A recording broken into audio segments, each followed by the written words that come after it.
바이블이 통째로 삶을 터치한다. 바통 터치. 어느 의과대학에서 교수가 학생들에게 질문을 했다고 합니다.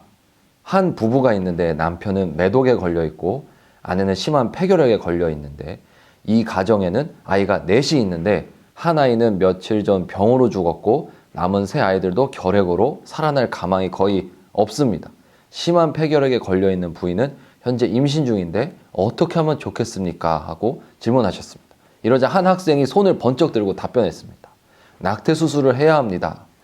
그때 교수는 이렇게 말했습니다. 방금 자네는 베토벤을 죽였네. 이 불행한 환경 가운데서 5번째 아이로 태어난 사람이 바로 그 위대한 음악의 성자 베토벤이라고 합니다. 우리는 어떤 경우에도 희망을 포기해서는 안 됩니다. 어떠한 놀라운 일이 펼쳐질지 알지 못하기 때문입니다. 마찬가지로 때로는 성령님께서 또 주님께서 우리 생각으로는 이해되지 않을 길을 가라고 하실 때가 있는데요. 나의 생각을 내려놓고 주님을 신뢰하며 순종한다면 놀라운 주님의 역사를 경험하게 될 것입니다. 오늘 본문의 빌립은 예루살렘 교회에서 모범적인 신앙생활을 하여 모든 성도들의 귀감이 된 7 집사 중 한 사람이죠. 예루살렘 교회가 부흥할수록 교회에 대한 핍박도 심해져 갔습니다. 유대인들의 이 핍박으로 스데반 집사가 순교하는 사건도 있었던 것 기억하시지요? 핍박이 날이 갈수록 심해지고 박해로 인해 결국 성도들이 뿔뿔이 흩어지게 되었는데요. 이때 빌립은 사마리아 지방으로 내려가 하나님의 복음을 전파하기 시작했습니다. 예루살렘에 있는 사도들이 사마리아에서 큰 권능의 역사가 있고 많은 사람들이 하나님의 말씀을 받았다함을 듣고 베드로와 요한을 보내 그들을 위해서 성령 받기를 기도하기도 했습니다. 그렇게 사마리아에서 활발하게 전도하고 있는 빌립 집사에게 어느 날 주님의 사자가 나타나 말했습니다. 일어나서 남쪽으로 향하여 예루살렘에서 가사로 내려가는 길까지 가라. 그리고 그곳에서 에디오피아 내시를 만나게 되는데요. 성경에서는 고넬료가 처음 이방인 개종자임을 가르쳐주고 있으므로 아마 이 에디오피아 내시는 이방인은 아니고 예루살렘으로 예배하러 왔다가 돌아가는 유대인으로 보입니다. 에디오피아에서 예루살렘을 왕래하기에는 결코 짧은 거리가 아니고요. 그가 그 먼 거리를 왔다가 돌아가는 길이니 우리는 이 사람이 얼마나 하나님께 큰 열심이 있는 사람인지 짐작해 볼 수 있습니다. 그런데 그는 지금 돌아가는 길에서도 경건하게 이사야서를 읽고 있다고 합니다. 모습만 상상하여도 그는 참 신실한 사람 아닙니까? 그 먼 길을 되돌아가면서 그러나 이사야를 읽으며 그것도 이해하지 못하는 그 답답함을 무릅쓰고 포기하지 않고 알기를 원하는 그의 그 거룩한 답답함에 하나님께서 빌립 집사를 긴급히 그 광야로 파송하신 것으로 보입니다. 하나님께서는 우리가 그를 향하여 알고자 애를 쓸 때 어떤 방법을 통해서든 역사하십니다. 빌립은 이런 모든 상황을 짐작하거나 미리 알고 있는 것은 아니었습니다. 그럼에도 그가 말씀에 순종하여 광야길을 갔기에 하나님의 역사하심이 그를 통하여 이루어질 수 있었던 것입니다. 성령이 빌립더러 이르시되 이 수레로 가까이 나아가라 하시거늘 빌립이 지금 이 에디오피아 사람이 어떤 배경을 가지고 있는지 모르고 있습니다만 그가 높은 사람이라는 것만은 짐작할 수 있었을 것입니다. 만일 이 사람이 예수님의 복음에 배타적이라면 자칫 큰 핍박이나 해를 받을 수도 있습니다. 그러나 빌립은 2번 생각하지 않았습니다. 두말하지 않고 말씀에 순종하여 마차로 다가갔습니다. 마침 내시는 소리내어 이사야의 글을 읽고 있었는데요. 그러나 그는 그 읽는 그것을 알지 못합니다. 이해하지 못합니다. 어떻게 그럴 수 있을까 싶지만 사실 우리도 성경을 읽을 때 이해하지 못하고 읽을 때가 있지 않았나요? 많았다고요? 그럴 때 어떠셨나요? 저도 그런 적이 있었습니다. 그럼 답답해서 이런저런 궁리를 하기도 하고 검색도 하기도 하다가 그래도 모르겠다 싶으면 성경책을 덮어버리곤 했었는데 만약에 바로 그때 누군가가 다가와서 읽는 그것이 이해가 되는가 하며 물어봐주고 내가 모르는 그것을 시원하게 설명해 주는 것인데 지금이 바로 그 상황인 것이죠. 내가 묻노니 선지자가 이 말한 것이 누구를 가리킴이냐? 자기를 가리킴이냐? 타인을 가리킴이냐? 그날 내시가 읽고 있던 구절은 다음과 같습니다. 그가 곤욕을 당하여 괴로울 때에도 그의 입을 열지 아니하였으며 마치 도수장으로 끌려가는 어린 양과 털 깎는 자 앞에서 잠잠한 양같이 그의 입을 열지 아니하였도다. 그는 곤욕과 신문을 당하고 끌려갔으나 그 세대 중에 누가 생각하기를 그가 살아있는 자들의 땅에서 끊어짐은 마땅히 형벌받을 내 백성의 허물 때문이라 하였으리요. 우리는 이 내용이 예수 그리스도께서 순환을 받으시는 모습을 예언한 내용임을 배워서 알고 있지만 예수를 알지 못하는 사람이 이 성경 구절을 이해하기는 쉽지 않을 것입니다.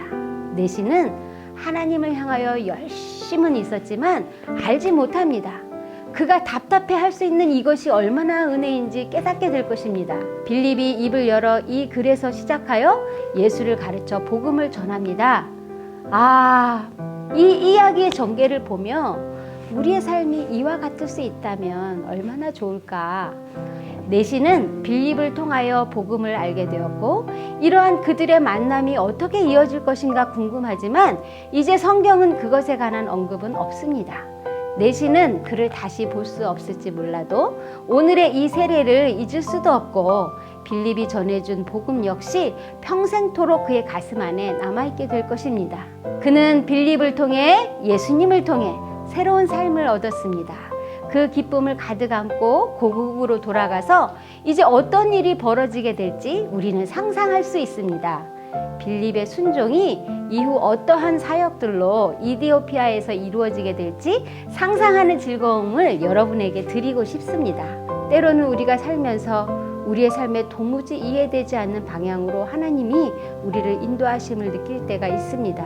마음이 어렵지요. 그러나 이러한 경우에도 우리의 생각을 접을 수 있기를 소망합니다. 그래야 하나님의 말씀을 따라 인도함을 받을 수 있습니다. 성경은 그것을 순종이라 가르쳐주고 있는 것입니다. 그럴 때 상상하지 못한 놀라운 삶의 은혜와 열매가 찾아옵니다. 아무도 없을 것 같은 광야가 복음이 전해지는 통로가 되었습니다. 나의 계획, 나의 생각이 있겠지만 강력하게 이끄시며 인도하실 때에는 망설이지 말고 주저하지 말고 과감하게 나를 내려놓고 하나님의 말씀을 따라 주의 인도하심을 따라 순종하는 삶을 선택할 수 있는 우리 동안의 청년들 되시기를 주님의 이름으로 부탁드립니다. 전사님 잘 지내셨어요? 네. 전사님이면 저랑 짝이 자주 되는 것 같아요. 그러니까 저는 항상 전도사님만 만난 기억이 있습니다. 그래요? 감사하네요. 그래서 좋아요. 감사해요. 네. 감사한 거 네, 맞으시죠? 네. 감사합니다. 오늘 말씀 어떻게 들으셨어요? 마침 또 전사님과 저의 만남 이야기로 시작을 했는데요. 네. 빌립과 에디오피아 내시의 만남. 이게 아무리 생각해봐도 사람의 생각으로는 이렇게 만날 수 없겠다라고 생각을 했어요. 네. 그래서 이거는 분명 하나님의 인도하심으로 이루어졌다. 누군가는 또 이걸 모르는 사람들은 우연이다, 엄청난 우연이다라고 할 수 있지만 우리 믿는 사람의 입장에서는 하나님의 역사하심이다 그렇게 생각을 했고요. 그래서 또 전사님과 저와의 이 나눔의 시간도 그리고 또 함께하는 모든 여러분들과의 시간도 우연이 아니다, 하나님의 역사하심이다 라는 생각을 해봤습니다. 네, 전사님 이제 하나님 역사하심에 대해 얘기해 주셨는데 사실 이 하나님 역사하심 가운데에 오늘 말씀에서 나오지만 이 빌립이 순종했을 때 이제 하나님 역사하심이 있었던 거잖아요. 그래서 저는 이제 순종에 대해서 한번 생각을 해봤어요. 그러면서 이제 사실 군대 얘기가 떠올랐는데 군대에서 저희 부대에서 외치던 구호 중에 이런 게 있었거든요. 사실 군대를 떠올리는 게 좀 그렇지만 그게 뭐냐면은 이유 없다 실천, 죽어도 충성 이거였거든요. 그러니까 군대에서 뭐 이유 없이 상관의 명령임을 실천하고 내가 죽더라도 충성하겠다는 그 다짐을 담아서 이게 구호를 외쳤는데 아마 우리 신앙생활에서도 이게 꼭 필요하지 않나라는 생각을 했습니다. 하나님께서 우리 가운데 어떤 길을 가라고 하실 때 과연 우리가 잘 순종하고 있나, 이유 없이 충성하고 있나 이런 생각을 한번 해봤던 것 같습니다. 저는 에디오피아 내시의 입장에서 한번 생각해봤어요. 에디오피아 내시가 빌립을 만나고 말씀의 궁금증을 해결하고 또 세례까지 받을 수 있었던 것은 그 에디오피아 내시가 하나님을 향한 관심이 있었다는 거를 느꼈거든요. 네네. 네, 말씀을 궁금해하고 그렇게 하나님을 가까이 했기 때문에 또 그렇게 역사가 일어났다라는 생각을 했습니다. 결론은 하나님께서는 하나님을 가까이 하는 사람을 향해서 반드시 응답하신다. 그런 생각을 했습니다. 이게 참 나눔의 장점인 것 같아요. 사실 저는 이제 빌립의 입장에서만 생각을 했거든요. 그런데 이제 전사님과 나눔을 하다 보니까 에디오피아 내시의 관점에 대해서 생각할 수 있고 이제 하나님을 가까이 하는 그 마음에 대해서도 다시 한번 생각해 볼 수 있게 된 것 같네요. 그래서 제가 제 삶에 적용하고 싶은 것은 네. 말 그대로 말씀을 가까이 하는 건데요. 아, 말씀을 잘 전하기 위해서는 네. 그만큼 말씀을 더 알려고 해야 하고 말씀에 대한 궁금증이 있어야겠다라고 네네. 생각을 했습니다. 이 말씀 읽다 보면 어려울 때가 많잖아요. 맞아요. 네, 그래서 말씀을 더 읽지도 않았으면서 당장 그 시원함을 구하곤 하는데 그 시원함이 있기 위해서는 그만큼 내가 더 관심과 궁금증을 더 가져야 한다. 그렇게 해서 하나님을 가까이 하기 위해 말씀을 가까이 하는 삶을 살도록 하겠습니다. 감사합니다. 말씀 가까이가 너무 중요하죠.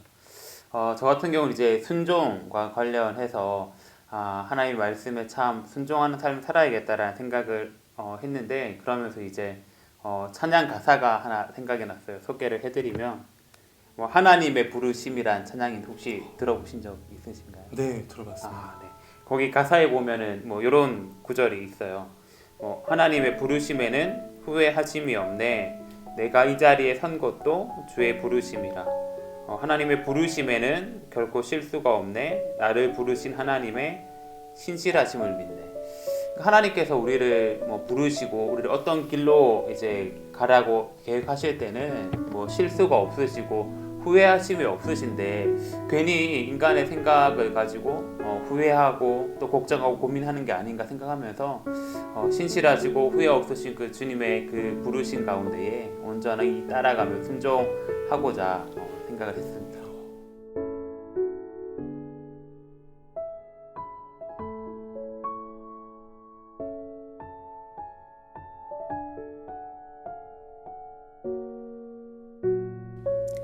바이블이 통째로 삶을 터치한다. 바통 터치.